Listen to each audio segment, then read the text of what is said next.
Hi, welcome back to Nessa's Nook. Today I am going to recan some canned cheese to be able to use over nachos. I will have some left over and I will put it actually in a jar, so when my husband doesn't want like the Velvetta cheese, then we can go ahead and just cook up some noodles and do it that way because I'm not a fan of Velvetta. But what I'm going to do is I can't handle really super hot foods. I guess I'm a sissy that way. But what I have is I'm going to use the 1 gallon of the nacho cheese mix. And what I'm going to do is put, I'll scrape this out here in just a minute, about half of the gallon of the regular cheddar cheese. So it kind of takes some of the bite out of there because, like I said, I can't handle the really super spicy things. And I'll use the rest of this one for just cheese to go ahead and put in a jelly jar, so when we want macaroni and cheese we can do that. Then I'm going to go ahead, I usually use 2 jars. I do add the water of the rotel, but because this is going to be the gallon and a half, I'm going to go ahead and add 3. Let's stir this up just a little bit before I try to add it in that other one. I do leave the juice in because I think the cheese is a little bit thick, and this helps pretty much thin it out just a little bit. And what I'm going to do is I'm going to scrape out the rest of that nacho cheese one, add this third one, and I'll bring you right back. Now what I'm going to do is I'm going to be putting these in pint jars, and I will be canning this in my steam canner. This, I don't know if you can see, it kind of works almost like a pressure canner. Once it's in the green is when you start the timing. I will be cooking these for 25 minutes, and I should have probably got a bigger bowl because this was a little bit of a mess. I had to even take a little bit out to even stir in that third can. But usually the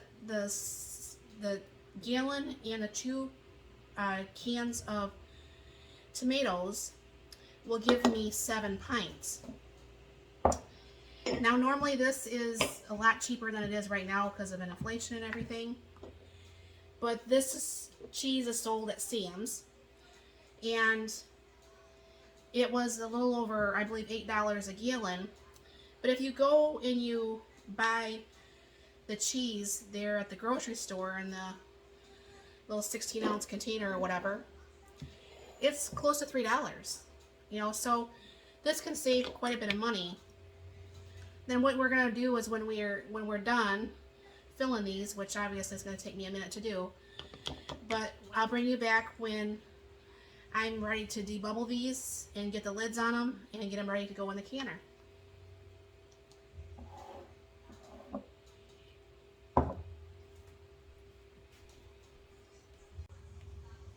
Okay, I'm back. As you can see, I got 7 half pints of just the cheddar cheese, and I got 8, 9, 10, 11 pints of the cheddar nacho mix. It's very important that you debubble the containers, and that's what I'm doing. Usually you use like a debubbler. I really like my Pampered Chef little scraper type thing. Now what you're going to need to do is leave an inch of headspace. Now if I find once I get done debubbling that's too much in here, then I will go ahead and take some out. Then what you're going to want to do is with a clean rag. Some people like to use the vinegar.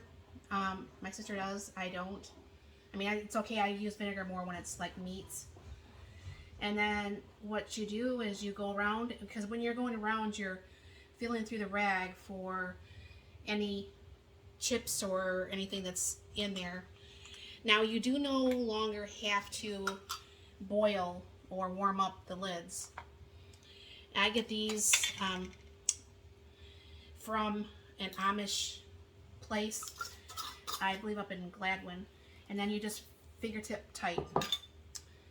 And what I will do is I will go through and debubble all these, and I'll bring you back, and then we'll put them in the canner.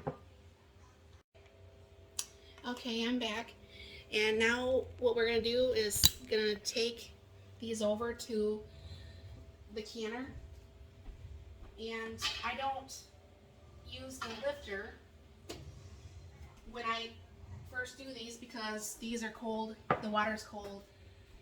If you have hot, you start with hot. If you have cold, you start with cold. And that way, your jars won't get shocked. There's nothing worse than putting all your hard-earned time and money into something and your stuff breaks or it doesn't work out. So what this is going to do is it's going to go approximately about 10 minutes or so, and then it's going to come up and it'll be worked just like a pressure canner. Once it gets to the green, then I can start the time for the 25 minutes. Now, this is not FDA approved, obviously. This is actually something that the Rebel Canners do. It's a group off Facebook. My sister, she started following them also. I mean, I followed them before she did. But if you guys are wondering, it is only my husband and I here. And you're wondering why only that little bit of cheese. But since my hospital stay, I actually lost around 60 pounds since January. I mean, it still doesn't look like it, obviously. I feel really bloated right now, but I don't eat as much as I used to, obviously, because my stomach has shrunk. And my husband doesn't take the leftovers like my sister's husband does. And he usually takes sandwiches and stuff because it's sometimes really hard for him to actually eat a hot lunch. So what we'll do is we will take this 8-ounce jar and I will do up some noodles when we want to have mac and cheese. So like I said, I'm not a big fan of mac and cheese, never have been. My mom always made this really good mac and cheese that was homemade and it was really, really good. But I just never been a mac and cheese person. So what we'll do is this will last us, I believe there was 7 half pints. So this is going to be 7 sides. What I'll do is I will figure out how many meals this is going to make, like for the nachos or the macaroni and cheese.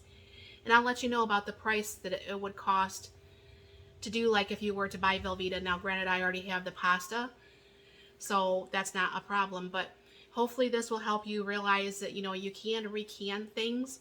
My sister has done things like the ketchup and relish and barbecue sauce, mustard. There's a whole bunch of stuff that she's done, but I've not done that because I'm just now getting back into canning and feeling like I have the ability to can. So I hope this helps you out. I will bring you back once this is, the first load is out of the canner, and show you what it looks like. The canner has just went off after the 25 minutes. So what I'm going to do is I'm going to go ahead and shut that off. And I'm going to leave it in the canner for a good 10 to 15 minutes, probably while we eat dinner. And then I'll pull out the jars. I will not ever open the lid beforehand. Last summer I was getting busy and I opened the lid when I was doing tomatoes. I had a tomato murder scene all over my kitchen. And even months later I was still finding more tomatoes, which I don't know where they came from, but I'll show you that in just a little bit. Alright, I'm back. I'm going to get the first batch out of the canner. Always open up the lid away from you. So if the steam is going to pop out, it's not going to hopefully burn you. And these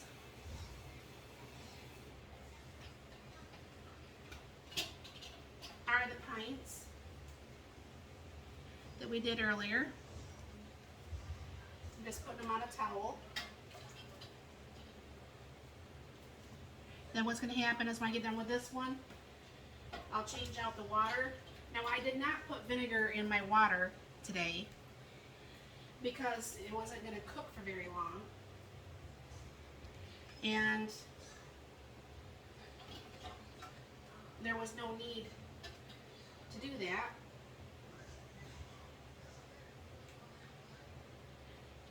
A little bit of cheese came out of that one for some reason. Still looks like it's sealed, but cheese came out of it. And because these have been sitting in there for a minute, some of them have already started to ping. So I will go ahead and get that other one started, and that's the end of that. Oh, before I forget, I did save and wash out the number 10 cans. This year, you know, they keep talking about rolling blackouts and stuff like this. I did it in 6th grade camp. I don't remember what we had underneath there or what we did. But I'm going to find a video, because supposedly you could put something underneath here like some sort of candle, and you can cook on this if, you know, the crap hits the fan or there's no electricity or whatever have you. You can use these to cook on. So I thought I would save my number 10 cans just in case something like that does happen. That's just another thing to look into if you're trying to be prepared and plan ahead, is to stock up as much food as you can, as often as you can. A lot of shelf-stable stuff that if anything did happen, you could either barter or give to your friends, neighbors, family, or whatever. So hopefully you enjoyed this video. It was fun having you. Thank you for stopping by.